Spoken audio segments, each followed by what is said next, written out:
Hello friends, good morning. चलिए जानते हैं देश और दुनिया की तमाम छोटी बड़ी खबरें, जिसमें सोना चांदी, मौसम और राजनीति से जुड़ी बड़ी खबरें आपको बताएंगे सिर्फ 5 मिनट में। लेकिन उससे पहले वीडियो को लाइक जरूर करें और चैनल पर नए हैं तो चैनल को भी सब्सक्राइब कर लें। तो चलिए वीडियो को स्टार्ट करते हैं। रीवा में 7 सड़क परियोजनाओं का लोकार्पण और शिलान्यास करेंगे केंद्रीय मंत्री। हिमाचल के किंग मेकर बने सुखविंदर सिंह सुक्खू, मुकेश अग्निहोत्री होंगे डिप्टी सीएम। मोदी पुतिन की मुलाकात के बीच आई यूक्रेन की जंग, दूसरी बार नहीं मिलेंगे दोनों नेता।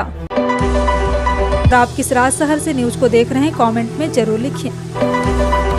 बता दें, केंद्रीय परिवहन मंत्री रीवा जिले के वर्षैता में पहुंचे 7 सड़क परियोजनाओं का लोकार्पण किया। अनोखा अंदाज के लिए जाने जाने वाले जनार्दन मिश्रा सांसद ने नितिन गडकरी को पौधा देकर स्वागत किया।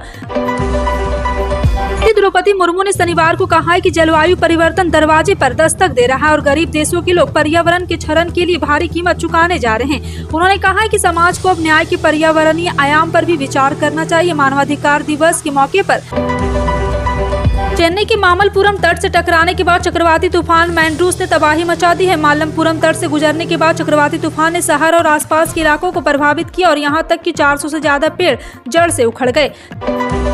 भारतीय जनता पार्टी के सांसद किरोड़ी लाल मीणा ने शुक्रवार को राज्यसभा में भारी हंगामे के बीच समान नागरिक संहिता विधेयक पेश किया। इसका विपक्ष ने विरोध किया। विधेयक के पक्ष में 63 तो पक्ष के और यहाँ 23 मत पड़े हैं। जी हां, आपको बता दें कि समान नागरिक संहिता क्या है, इसको लागू करने की मांग क्यों की जा रही है।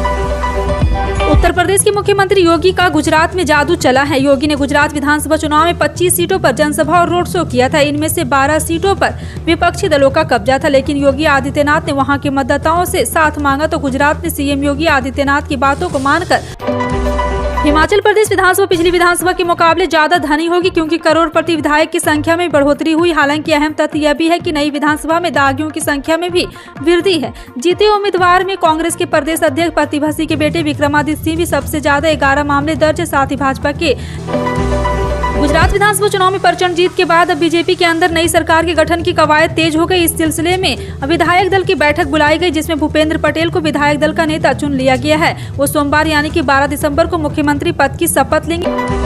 दिल्ली हवाई अड्डे पर भीड़ से निपटने के लिए व्यस्त घंटों में उड़ान कम करने पर विचार किया जा रहा है। अधिकारियों के मुताबिक इस संबंध में नागरिक उड्डयन मंत्रालय घरेलू विमान कंपनियों के साथ चर्चा कर रहा है। उन्होंने कहा है कि मंत्रालय के वरिष्ठ अधिकारियों ने शनिवार को यहां इंदिरा गांधी अंतर्राष्ट्रीय हवाई अड्डे का दौरा किया। परमानेंट अकाउंट नंबर यानी कि पैन भारत में सिर्फ एक इनकम टैक्स के लिए ही नहीं बल्कि आईटी प्रूफ के तौर पर भी इस्तेमाल होता है। अगर पैन में आपकी कोई जानकारी गलत है तो फ्यूचर में परेशानी खड़ी कर सकता है। इसलिए आपको अपने पैन कार्ड की गलतियों को जितना जल्दी हो सके ठीक कर लेना चाहिए। प्रधानमंत्री नरेंद्र मोदी इस साल रूस के राष्ट्रपति व्लादिमीर पुतिन के साथ वार्षिक शिखर सम्मेलन के लिए रूसी की यात्रा नहीं करेंगे। दरअसल रूस और यूक्रेन के बीच करीब 10 महीने से युद्ध चल रहा है। भारत ने 2 देशों को राजनयिक संतुलन अधिनियम बनाए रखने की मांग की है।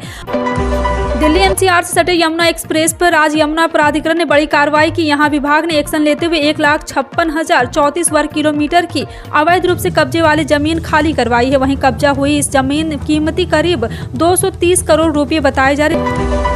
हिमाचल में मुख्यमंत्री पद के लिए 2 दिन से जारी मंथन अब खत्म हो गया है। सुखविंदर सिंह सुक्खू प्रदेश के नए सीएम होंगे। बता दें कि इससे पहले ही खबर आ गई कि प्रदेश कांग्रेस अध्यक्ष प्रतिभा सिंह मुख्यमंत्री पद की दौड़ से बाहर हो गई। इसके बाद सुखविंदर सिंह सुक्खू और मुकेश अग्निहोत्री का नाम आलाकमान को भेजा गया था। जेल की हवा खा चुके सुब्रत राय के पीछे एक बार फिर से पुलिस लगी हुई है। बिहार में नालंदा की उपभोक्ता अदालत में उनके खिलाफ केस दर्ज कराया गया था। इसमें बिहार पुलिस ने उत्तर प्रदेश की पुलिस से सहायता मांगा और दोनों राज्यों की पुलिस सहारा प्रमुख रॉय की गोमती नगर स्थित आवास पर दबिश दी। महाराष्ट्र के उप मुख्यमंत्री देवेंद्र फडणवीस ने कहा है कि उनकी सरकार मुंबई में ऐसी सड़कों का निर्माण कराएगी जो 30 साल तक गड्ढा मुक्त रहेगी। उन्होंने कहा है कि हम इस गुणवत्ता सुनिश्चित करने के लिए उपग्रह के जरिए इन सड़कों की मियाद पर नजर रखेंगे। साथ ही फडणवीस ने वादा किया है कि ना तो वह और ना ही महाराष्ट्र के मुख्यमंत्री एकनाथ शिंदे बृहन्मुंबई महानगर पालिका को पैसे कमाने की मशीन बनने नहीं देंगे। कांग्रेस की भारत जोड़ो यात्रा एक दिन के विराम के बाद सुबह राजस्थान के बूंदी जिले के रंगपुर गांव से शुरू हुई। पद यात्रा में सीएम अशोक गहलोत के साथ पार्टी सांसद राहुल गांधी और अन्य नेता भी मौजूद थे।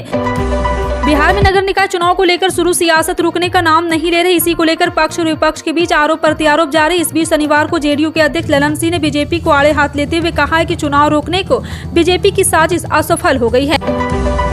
देशवासियों के लिए राहत की बात यह है कि पिछले 24 घंटे में कोरोना वायरस संक्रमण से किसी मरीज की मौत नहीं हुई, जिससे मृतकों की संख्या 5,30,654 पर बरकरार है और मृत्यु दर 1.19% है।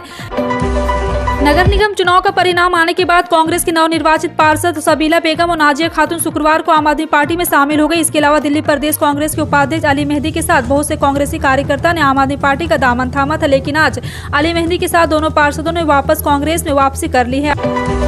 मध्य प्रदेश की सबसे लंबी और देश की सबसे चौड़ी 6 लेन टनल देश को समर्पित कर दी गई है। गुड़ सीधी मार्ग पर बनी मोहनिया टनल का शनिवार को केंद्रीय सड़क परिवहन मंत्री नितिन गडकरी और मुख्यमंत्री शिवराज सिंह चौहान ने उद्घाटन किया। फिलहाल आपका इन सभी खबरों पर क्या कहना है, कमेंट सेक्शन में टाइप करके जरूर बताएं।